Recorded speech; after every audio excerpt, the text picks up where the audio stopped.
And a pleasant welcome to the In Real Time Car Talk Show. Glad you could join us this morning. It's time to play John Poulos with Sports Car Club of America. We're going to find out about a road rally. Get it? To play? Yeah, I got it. Okay. Yeah, Just wanted to make sure that we were all on the same page when I said all this stuff. Plus, Jeff has a story about car jacks. And not the kind that attach to your bumper. No. Can you imagine that these days? Have you even seen one of those lately? I actually saw somebody use one the other day, and I'm going, we did that? Oh my God. Yeah. Plus, Mr. Mars has driving destinations this week and other stuff.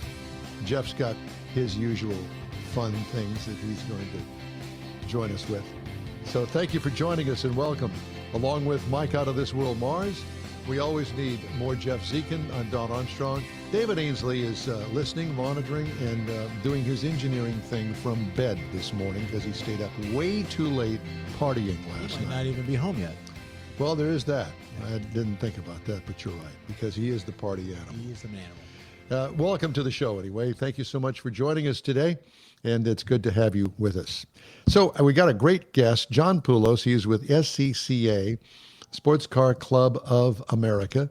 And John, good morning, and thank you very much for joining us today from the Dallas-Fort Worth area. Good morning to all. Thanks for having me. You bet. And so Rallies, well, first of all, let's talk about the SCCA to kind of build a little base here. Sports Car Club of America. Who are you and what do you do? Well, we're a preeminent car club formed shortly after World War II, and we have 60,000+ members all over the country. There's over 100 regions. That's partitioned into regions. I happen to be with the Texas region. We've taken the name Texas. It's really North Texas, Northeast Texas, and down to Waco. And you're one of those that has that funny accent from Wisconsin or something. Interesting. Well, actually, I'm originally from Chile. Okay. Huh. All right. A little further south. Yeah. A little yes, further yeah. deep south. Deep yes. South. Yeah. Well, they make cheese in Chile, don't they? Yeah, I'm sure. Well, it tastes good in Chile. Different- Go ahead. So the SCCA, we, as many people must know, we have regions, including one down there in Houston.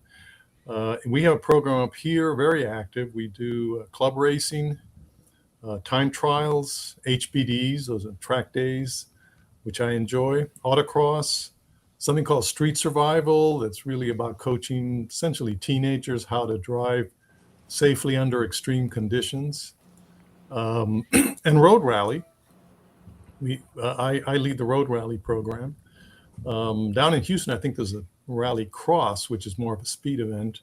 But road rally is, in full disclosure, because I enjoy taking my car on the track, but for full disclosure, road rally is not a speed event. At least it shouldn't be. You're on public roads, and there's all different types of flavors of road rallies. And it's all about precision driving, expert navigating, and puzzle solving. There's different types. Some of them are, you may have for time, speed, distance, where you're driving very precisely, trying to reach certain waypoints at the figured out perfect time. You're trying to arrive no later or earlier than the assigned time. Others are more like gimmick rallies, scavenger-hunt type things. But the skills that are important in road rally are, as I say, very precise driving, careful navigation, good observation skills, clever wit at times, and importantly, communication. You need, in almost all rallies, you need two people, a driver and a navigator in the car. You're using instructions, and it's not safe to do it with the driver doing that. Yeah. Well, I have to tell you, John, that there was a time way back when I joined up a Corvette club, and this Corvette club did a dual kind of event with an SCCA event here in the Houston area. And I had never experienced anything like it. And it was tons of fun. We had a navigator, and with obviously the Corvette Club joined in the SCCA to do this thing. And it was one that you were talking about where it was you had to meet certain requirements at each stopping point, if you want to call it the waypoint, as you said. And you marked down your time, where you were at that sort of thing. There were no cell phones, there were no computers, none of that stuff. You had to do it all by hand, and your wit and understanding of the course. Now, part of the thing that I was on, you didn't get the map till about 30 minutes before you left. So you tried to figure it out overall to begin with, but then you had to go step by step through it as you're driving. It was about a 2 or 3 hour event, if I recall. Tons of fun. We laughed more than I think that we did anything because, we knew that we weren't going to win. That was not the point. But we did it anyway and had a lot of fun. And at the end, then, of course, it was kind of a party, a get-together, if you will, and had lots of fun. So if you're a car person and you like car events, this is something that's not a car show. It's not a cruise in. Mm-hmm. It's actual interaction with your car and other people that are on the same route as you. You have a goal. Yeah, you got a goal. And I can't tell you how many times all of us would go, we missed the turn, got to go back. And everybody did the same thing. It was so funny. But those are the fun things to do if you're really a car person. And you've got an event coming up here, I guess in a couple of weeks on August the 15th up there in Dallas. And so tell us about that. What's it called? And is everybody invited? Everybody is invited. You don't have to be, you become a weekend member as part of the signing up for the SCCA weekend member. Right. We have different classes of competitors, so you don't need to have any rally experience. In fact, the last rally that we did in April, I think more than half of the entrants were first timers. So, it's very accommodating that way. We have some classes that are a little bit more competitive. This one is very much like the one you're relating. This is a shortest distance map rally. Most rallies, we tell you what the route is. This one is one where you figure out the route. So this is an example here from 2 years ago where, so you have to squint a little bit, but basically we put the map with about 15, 20 waypoints. We tell you where they are. And then we give you a certain amount of time, 25, 30 minutes at a starting point. And without the use of any electronics or anything, you figure out what you think is the most efficient way to visit them all and come back and incur the lowest mileage. We calibrate odometer, so it's comparable. So how do you know that the person has reached a waypoint? Is there something, do you get a ticket or something that says, yeah, he was here?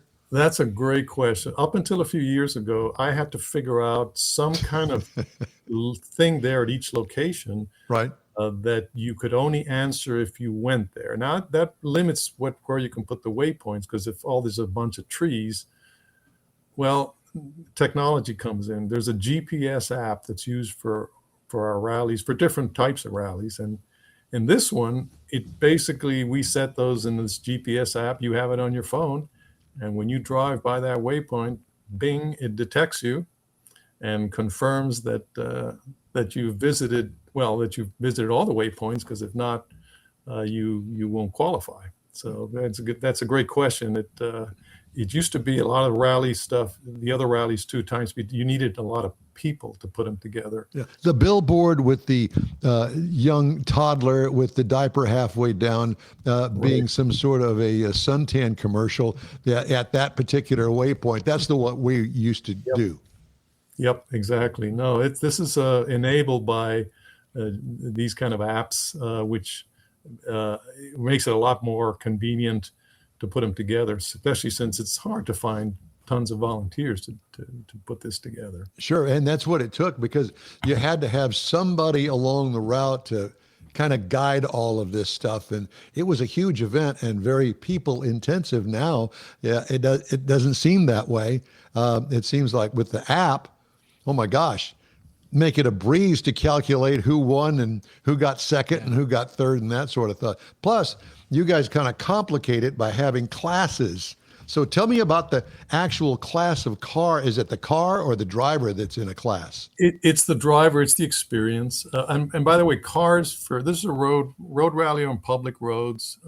The only requirement is that it be a street legal vehicle. So we could use Jeff's Buick station wagon. Absolutely. Yes.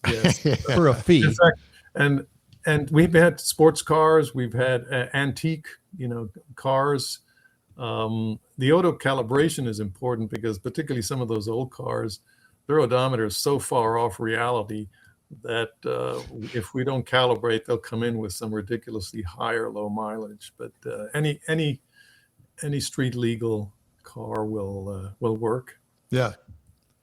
Well, this is right up everybody's alley to be exposed to a different kind of car event. And I assume that there's going to be a big party, a big hoopla after the event is over with on Saturday, the 15th of August.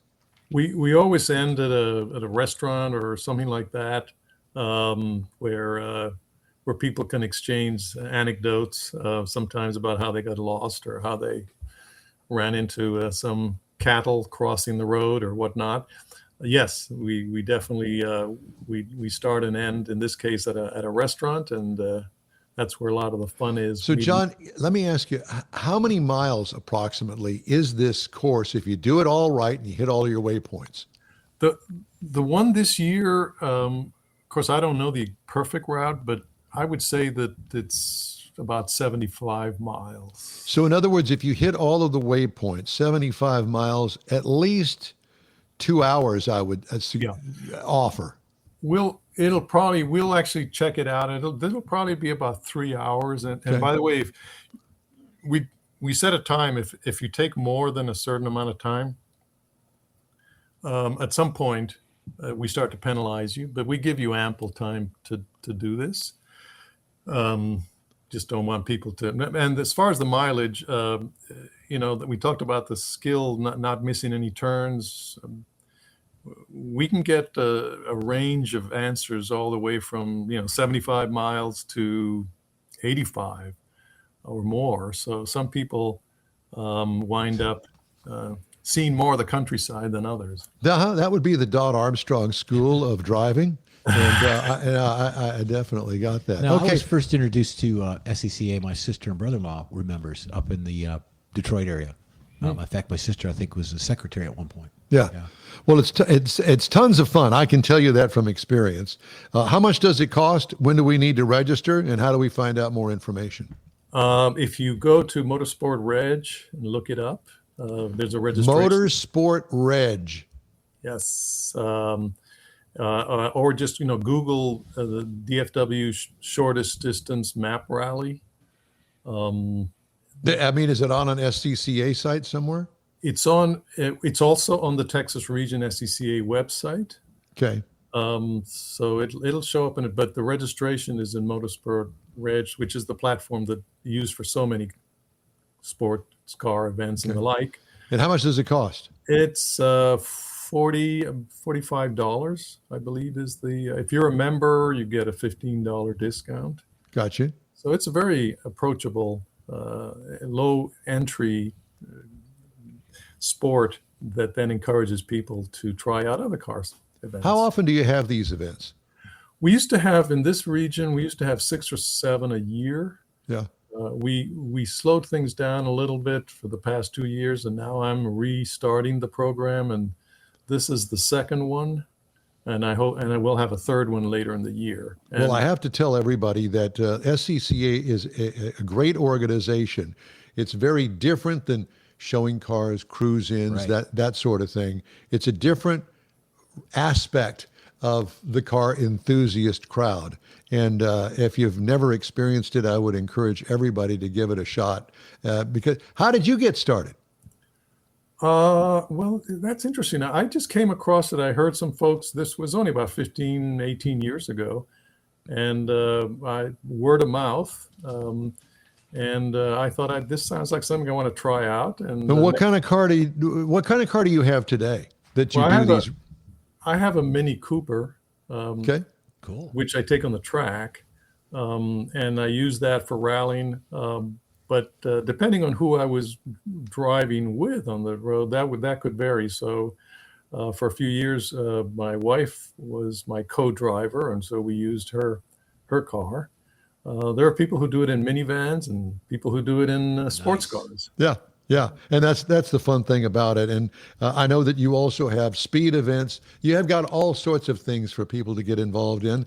And just like a regular car club, you got your racers over here, you got your show people over here, you got your road rally people, the trip people. So it makes up a whole gang of folks that are into the cars. And I would encourage anybody to check it out. John, it's great to talk to you. Thank you so much for joining us today. We really appreciate it. Best of luck on your August 15th shortest distance rally. We appreciate it. Send us the new map. We promise we won't tell. Yeah, that's it. John, thanks again. We appreciate you. Coming up from Houston and join. You got it. Thank you. We'll do it. All right, just ahead, Jeff's Car Culture, car jacks for your garage. And Mars has driving destinations when the In Wheel Time Car Talk Show continues right after this break. The Tex-Mex dining experience is defined by Lupi Tortilla, your destination for Texas's best beef fajitas and frozen margaritas. Since 1983, Lupi Tortilla has served authentic and time-tested recipes made with the freshest ingredients. Atmosphere is part of the award-winning experience at Lupi Tortilla, all developed in a little house near Highway 6 and I-10 in Houston. Visit any of the Lupi Tortillas and you'll see the same attention to detail in each and every location. Start your Lupi experience with queso flamiado and guacamole, along with a classic frozen margarita. Dine on famous Lupi beef and chicken fajitas or pepper shrimp brochette, or a fish or vegetarian entree, and finish with a scrumptious flan for dessert. Find Lupi Tortilla in Houston, College Station, Beaumont, Austin, San Antonio, and Dallas-Fort Worth. There's a Texas location near you. The recipes are authentic and time-tested. The ingredients always fresh. Lupi Tortilla. Eats pretty good. Apple or Android, In Wheel Time podcast can be found everywhere, on the stream and through downloads. Whether you're on the road or at home and searching for a fun car talk show, give In Wheel Time a try. Honest new car reviews, fun, informative interviews with real car people, weekly automotive news, features like Jeff's Car Culture, Mike's Driving Destinations, all on In Wheel Time. Check us out on SiriusXM Podcasts, iHeartRadio, or while you're shopping on Amazon through Amazon Music. InWheelTime.com has a list, so check us out. To join us 10 to noon Central every Saturday for our live show about all things automotive. It's a fun ride, and it's available on many podcast sources as well. Grab one that piques your interest. All right, time now for Jeff's Car Culture this week, car jacks. And all I can think of is those old School bumpers. Oh my God, yes, the bumper jacks. Bumper jacks. Well, I'll tell you, I don't endorse any of these. These are just things that people might want to look into for their particular need for what they're using on their vehicle. So not every tool needed software or the availability to connect to your Bluetooth. Sometimes all you need is a dependable mechanical tool like a floor jack. Whether you're rotating tires or changing brakes, Quality Jack is the foundation of most of your do-it-yourself jobs. So here we go, Michael. If you're looking for a simple, everyday garage jack, this Black Hawk may be one for you. After simple setup, you'll be amazed at this 87-pound lift per pump. You know that, Don. With a mere 1.5 pumps of the arm, raising the jack to a full height. That's load. NASCAR stuff. Yeah. During the test, this car was raised 21.5 inches, providing ample space to slide 2 jacks under the pinch welds, which is very important because you always want to do that. Additionally, that the jack's longest chassis design, making it easy to reach cross-member lifting points. So the next one, Mike, you got a type of jack if you're the type who values efficiency and convenience, the Powerbuilt Unijack combines a classic bottle jack and jack stand into one space-saving tool. Very cool. In terms of safety features, the Powerbuilt was one jack tested that offered the most tactical safety feature, utilizing familiar lock-drop mechanism that you're used to seeing on jack stands and other hydraulic lifts. So this is more of a mini professional total car lift. The one downfall was the short lever, which resulted in a low pump to lift ratio. So it's a little bit more compact. The next one, Mike, is a slick. Sick and tired of watching the cost of living rise by inflation. Why not watch your vehicle rise by inflation with a Beaver pneumatic jack instead? Hey, how about that? With the entire different modus operandi, this jack requires a compressor to operate. Attach the compressor, slowly open the valve, and watch in awe as the jack lifts an impressive rate.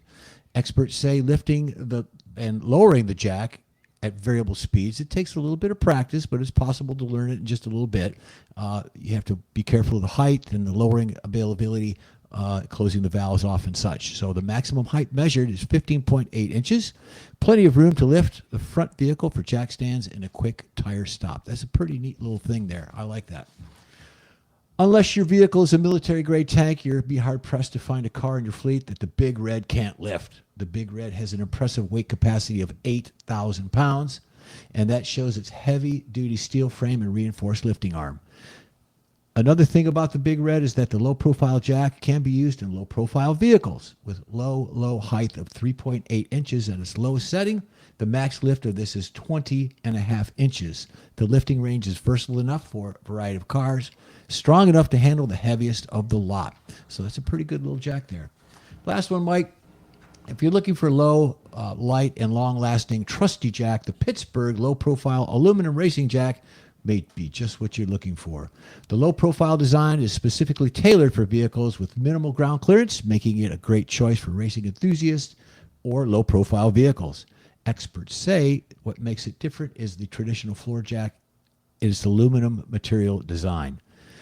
Weighing in at 24 pounds less than the next size up makes all the difference in maneuverability and portability. So it's important to move those things around. If you put it in your trunk or the back of a pickup, you got to have that lightweight and also be able to lift your vehicle up. So again, check them out. If you've got a specific need for it, be it racing or just everyday do-it-yourself stuff, check them out. And my Corvette, even the lowest of the low jacks, I still have to get under there and kind of Yep. Give it an ease elbow. that thing up, just like a quarter of an inch to get the jack underneath there. Yep.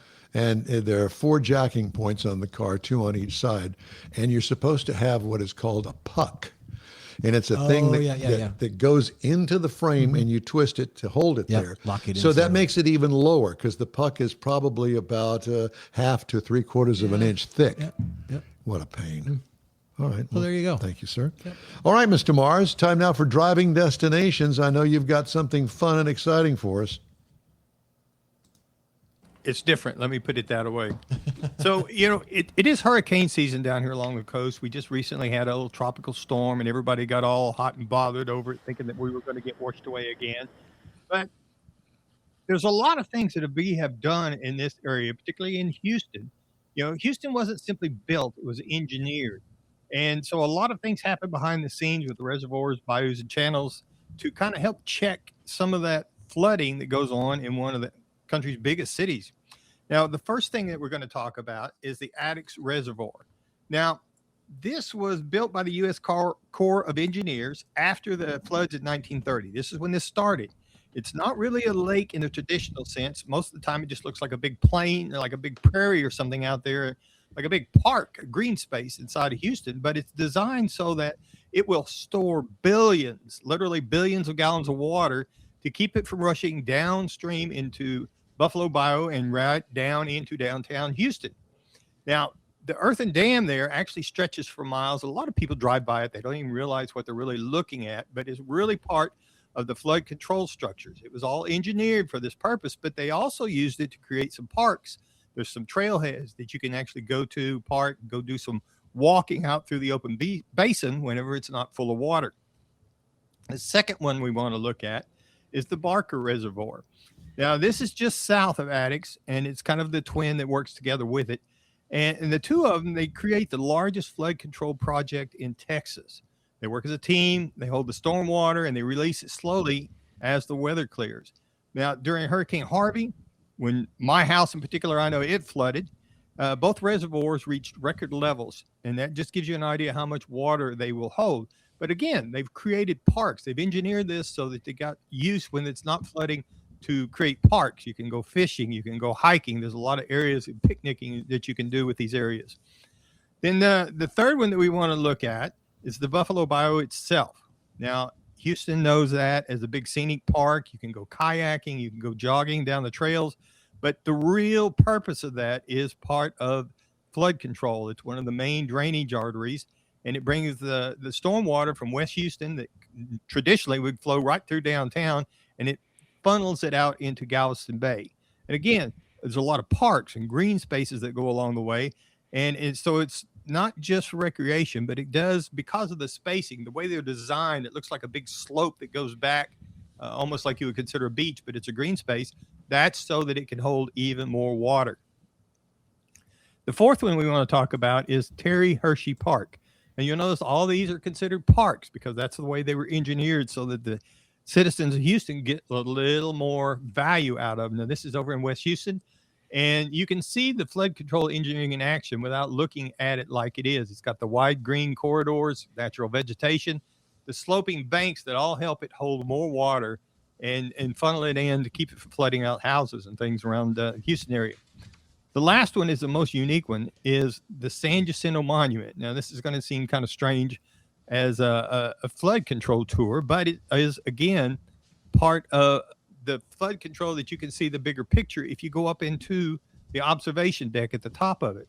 Now, you can see out over the Houston Ship Channel, Galveston Bay, the waterways, as well as like the area right there around it that holds water, the bayous, the reservoirs. All that's part of a system that has been over the years kind of engineered with the natural flow of things to try and lead everything out into the Gulf of America. And so this is really one of the best places you can go to see the parks, see how everything kind of fits together. It's a great view from up there if you've never been up there. And I can tell you from experience, if you go to the San Jacinto Monument down there to the San Jacinto area, take lots of mosquito spray because, boy, yeah. I'll tell you what, it can get brutal, especially at certain times of the year. Thank you, Mr. Mars. In-Wheel Time Car Talk Show continues right after this quick break. Stay with us. Wrong button. Your car is a direct reflection of you, so don't be satisfied with color fade or a dingy, dull appearance. Get rid of those terrible automated car wash scratches. Gulf Coast Auto Shield is your Save the Paint company. John Gray and his team of detailing experts can help your cars finish without a full repaint. Searching for real experts in window tint or windshield protection? Gulf Coast Auto Shield. Dash cams, radar detectors, Gulf Coast Auto Shield. Got a new car? Get it protected as soon as you take delivery. If you don't know which of the multitude of protection products to go with, John Gray will give you an honest opinion and won't sell you something you don't need. John will help you understand the many options and pricing right on the spot. He's your guy to have your ride looking its best and protected too. See the state-of-the-art shop yourself. Free tours anytime. Gulf Coast Auto Shield is easy to get to, located just south of the Southwest Freeway on the Sam Houston Parkway. Gulf Coast Auto Shield, full-service luxury car care today and online at gcautoshield.com. Gift giving should be meaningful, and we have an idea. A hand-painted custom illustration of your car from one of the nation's leading artists. Now you can get one or a car show poster customized for you, a friend, or a loved one. Bill Seitz will be happy to guide you through the process.